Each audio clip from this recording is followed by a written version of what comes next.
दुख कितने प्रकार का होता है? एक प्रकार का? कई प्रकार का? कई? मैया होशियार हैं। कई? कितने प्रकार का दुख होता है मेरी मां? 3। कितने प्रकार का दुख है? गिनो।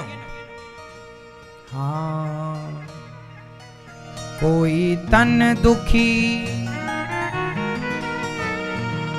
कोई मन दुखी, कोई धन बिन रहते उदास, थोड़े थोड़े सब दुखी, सुखी राम के दास। दैहिक दैविक भौतिकता। 3 प्रकार के दुख हैं। वो कौन कौन से? एक तन का दुखी, तन का दुख, बुखार है, तन में बीमारी है, कैंसर है, फला है, बीमारियां, घुटनों में दर्द, कमर में दर्द, जा ही नहीं, लाखों खर्च कर लिया, ठीक ही नहीं हो रहा। तन का रोगी, चकाचक खा ही नहीं सकता, ब्लड प्रेशर हाई हो जाएगा, मिठाई खा ही नहीं सकता, शुगर हो जाएगा। गरीबों को गरीबी नहीं खाने देती, अमीरों को डॉक्टर नहीं खाने देते, हिसाब बराबर। हाँ।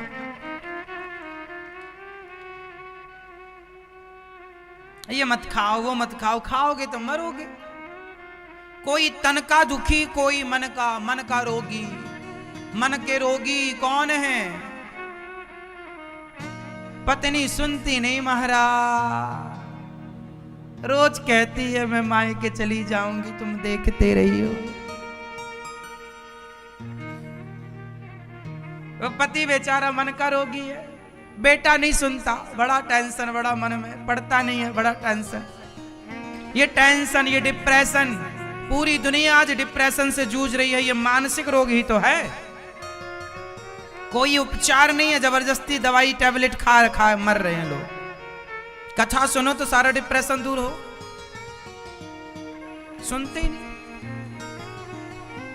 अब बताओ, एक तन का रोग, एक मन का रोग, और तीसरा रोग है धन का। या तो पैसा नहीं है इससे परेशान है, या पैसा ज्यादा है इससे परेशान है, इनकम टैक्स पीछे पड़ा है।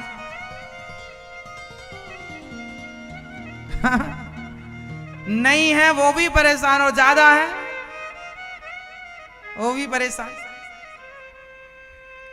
चौथा कोई रोग हो तो, कोई दुख हो तो बताओ। बहू नहीं सुनती, बेटा नहीं सुनता, ये सब मानसिक रोग है।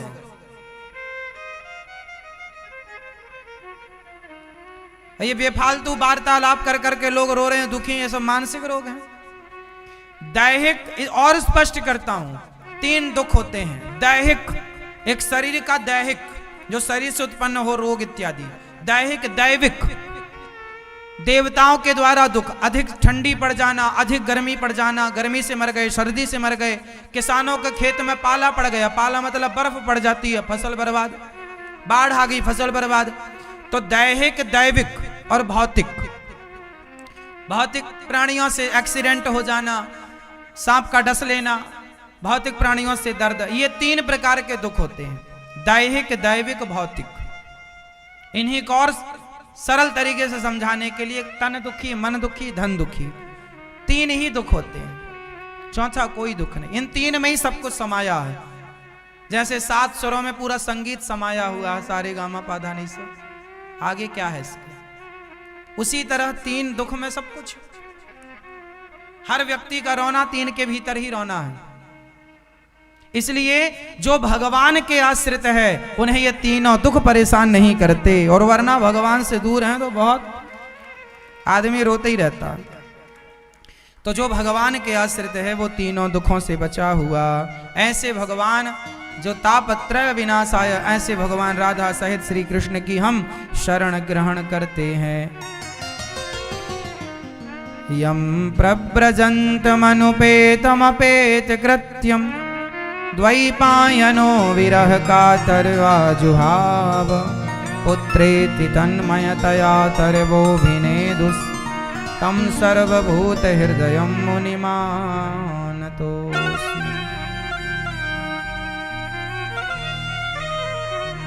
सुखदेव भगवान का जन्म हुआ और जन्म लेते ही सुखदेव जी चल पड़े संन्यास लेने के लिए। ऐसे सुखदेव भगवान को बारंबार प्रणाम करते हैं, नमस्कार करते हैं। नैमिषारण्य में 88,000 संत बैठे। सूत जी आए, सूत जी से शौनक आदि ऋषियों ने कहा, महाराज हमें कथा सुनाई, ऐसी कथा जो भक्ति ज्ञान वैराग्य को देने वाली हो। सूत जी ने कहा, सुनो, हम कथा का सार सुनाते हैं। जो कथा आप सुनने जा रहे हैं, ये देवता भी लोग तरसते हैं कथा सुनने को। एक बार देवता कथा सुनने आए, सुखदेव भगवान परीक्षित जी को कथा सुना रहे थे। जब देवताओं ने आकर कहा कि हम कथा हमें सुनाओ और स्वर्ग का अमृत परीक्षित को पिलाओ, सुखदेव भगवान ने परीक्षित जी से पूछा, पियोगे? परीक्षित जी ने कहा, ना प्रभु, हम कथामृत तब कथामृतम, कथा के आगे कौन सा अमृत? कथा से बड़ा कोई अमृत नहीं। राजा परीक्षित को 7 दिन में मरने का श्राप लगा। भागवत सुनी तो मुक्ति मिल गई। भागवत सुनने वाले को मुक्ति जरूर मिलती है, इसलिए भागवत जरूर सुना करो। अभी 27 जनवरी से भागवत जी के पोथी पाठ बैठेंगे। आप भी अपने पितरों की सदगति के लिए, अपने कल्याणार्थ भागवत जी के पोथी पाठ करा सकते हैं। भक्तों, भगवान की कथा अमृत है। जब इंद्र को कथा नहीं सुनवाई तो इंद्र गुस्सा हो गए। तराजू बांधकर भागवत जी को तौलकर देखा। जब परीक्षित जी की सदगति हुई तो भागवत जी का पलड़ा भारी था। भागवत जी से भारी क्या, स्वर्ग का सुख फीका है भागवत जी के सामने। स्वर्ग का अमृत स्वर्ग दिला सकता है, पर भागवत तो भगवान से मिला सकती है। इसलिए भगवान से मिलाने वाली भागवत स्वर्ग के अमृत से श्रेष्ठ है। ये भागवत केवल देवराज इंद्र ही सुनने के लिए लालायित नहीं रहते, भूत प्रेत भी सुनना चाहते।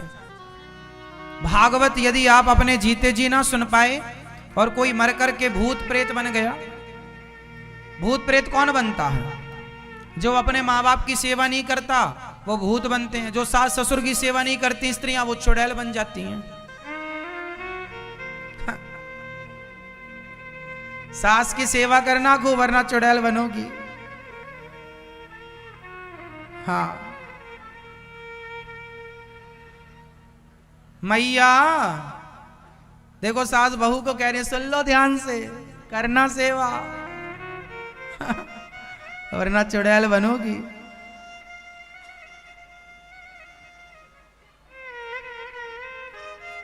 सासों को भी बहू को बेटी की तरह रखना चाहिए। जो सासें बहू को बहुत प्रताड़ित करती हैं, बहू के साथ अत्याचार करती हैं, वो सासें भी चुड़ैल बनती हैं।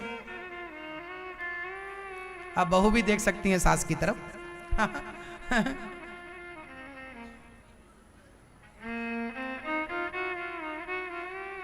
माँ नहीं मात पिता नहीं देवा, साधुन सन करवा वही सेवा, जिनके यह आचरण भवानी, ते जानहु निश्चर सब प्राणी।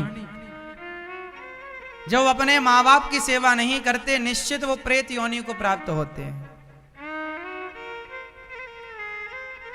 है ना? आप सेवा करते हैं अपने सास ससुर की? सही। कहाँ सास आपकी? लाए नहीं? अच्छा, ठीक। सेवा करना, अपने से बड़ों की सेवा करो। बेटा सेवा करेगा तो धुंधकारी ने अपनी मां और अपने पिता को बहुत सताया, इसलिए धुंधकारी जब मरा तो प्रेत बना। आत्मदेव जी नाम के एक ब्राह्मण थे। सनकादियों नारद जी वृंदावन आए, भक्ति महारानी को दास देखा। संतों ने कहा भागवत सुनवाओ। हरिद्वार में भागवत हुई, भक्ति की महिमा भागवत जी की सुनी। भक्ति महारानी का दुख दूर हुआ, हृदय में जाकर बैठी। नारद जी ने सवाल किया, कोई पापी भागवत सुने तरेगा? हाँ। एक पंडित जी थे, नाम था आत्मदेव। उनके कोई पुत्र नहीं था, पत्नी नाम था, पत्नी का नाम था धुंधली देवी। उनके बेटा नहीं था, बहुत पूजा पाठ की, बेटा नहीं मिला। एक दिन संत जी से कहा पुत्र चाहिए। संत ने कृपा करके फल दिया।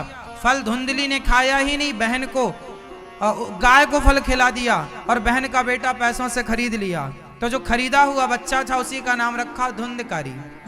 और जो गाय का बच्चा था, जो गाय को फल खिलाया बच्चा हुआ, नाम रखा गौकर्ण।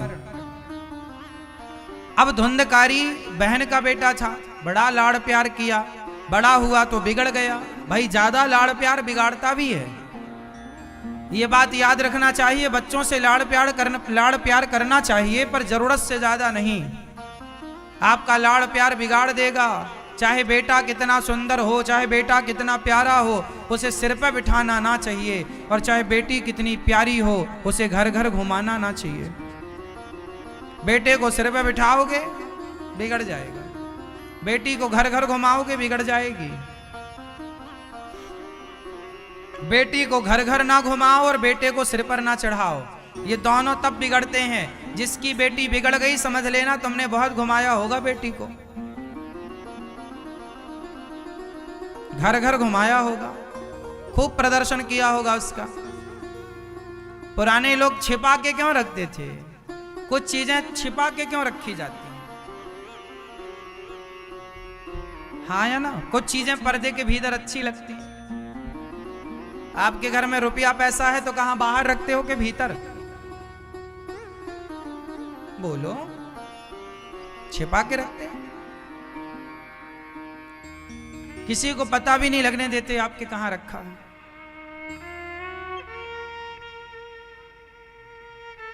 क्योंकि वो लक्ष्मी है। ऐसे बेटी कौन होती है? लक्ष्मी। आपका जेवर कहां रखा है, आपका कैश रुपया कहां रखा है, आप छिपा के रखते हो। रखना भी चाहिए, यही धर्म है। भोजन पर्दे के भीतर करना चाहिए। भोजन, नारी पर्दे के भीतर अच्छी लगती है, लक्ष्मी पर्दे के भीतर अच्छी लगती है, और भोजन पर्दे के भीतर। सबके सामने खाना भी नहीं चाहिए। लेकिन आजकल तो बाहर ही खाने का प्रचलन है। सब चीजें गलत चल रही हैं। अब चूंकि अब चल रही हैं तो आप कहोगे वो तो चल ही रही है ना। पहले के लोग ऐसे नहीं खाते थे, पहले के लोग घर पे खाते थे और खाना पीना पर्दे के भीतर ही होता था। हाँ या ना? पहले महिलाओं को कोई खाते देखता ही नहीं था।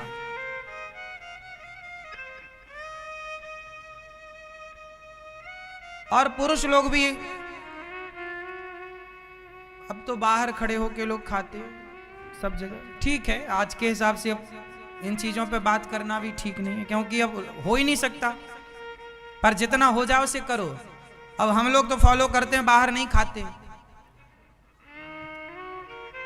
परंपराएं बची हैं, कम मात्रा में बची हैं। चलो, तो बेटी लक्ष्मी है, बोलो हाँ या ना? तो बेटी लक्ष्मी है तो कहां रखो, अंदर की बाहर? बाहर रखोगे बिगड़ जाएगी। बेटी को अपनी बेटी हो तो नजर में रखो, कोई उसे परेशान ना करे, कोई उसे सताए ना, कोई उस पर गलत नजरें ना रखे। ये माँ बाप का फर्ज है कि सदा उसकी रक्षा करें। ये चीजें तब बिगड़ती हैं जब नजर हटी और दुर्घटना। माँ बाप की नजर हटेगी, बच्ची बिगड़ जाएगी, बच्चे बिगड़ जाएंगे, बेटा भी बिगड़ जाएगा। माँ बाप की नजर हटी तो बेटा और बेटी दोनों पर नजरें होनी चाहिए। हाँ या ना? इसलिए पूरा खेल नजरों का है।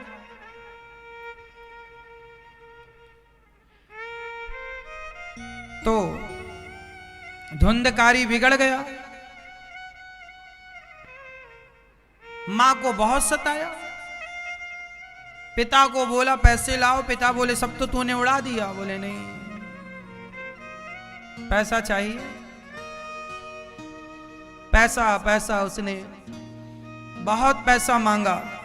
कितना देते बेचारे, जुआ खेलने लगा, शराब पीने लगा, हर गलत काम, वैश्याओं का संग करने लगा, सारा उड़ा दिया। संतान नालायक निकल जाए, इससे बड़ा दुख मां बाप का कुछ नहीं। और संतान लायक निकल जाए, इससे बड़ा मां बाप का सुख कुछ नहीं। मां बाप का सबसे बड़ा सुख है संतान लायक होना। वो पुरुष बहुत सुखी है। कौन सा? बताओ, सुखी पुरुष की पहचान क्या है? कौन सा पुरुष सुखी है? आप बताओ भैया। आपसे पूछ रहे हैं कौन सा पुरुष सुखी है? आप नहीं बताएंगे? आपसे पूछ रहे हैं भैया कौन सा पुरुष सुखी है? जिस पर प्रभु की कृपा है, ऐसा आप कह रहे हैं। आप बताओ कौन सा पुरुष सुखी है?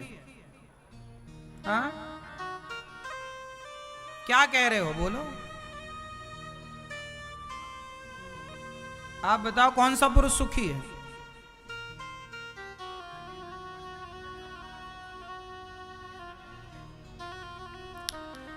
इस धरती में वो पुरुष सुखी है, उससे सुखी कोई नहीं, ना राजा ना महाराजा ना कोई इस संसार में।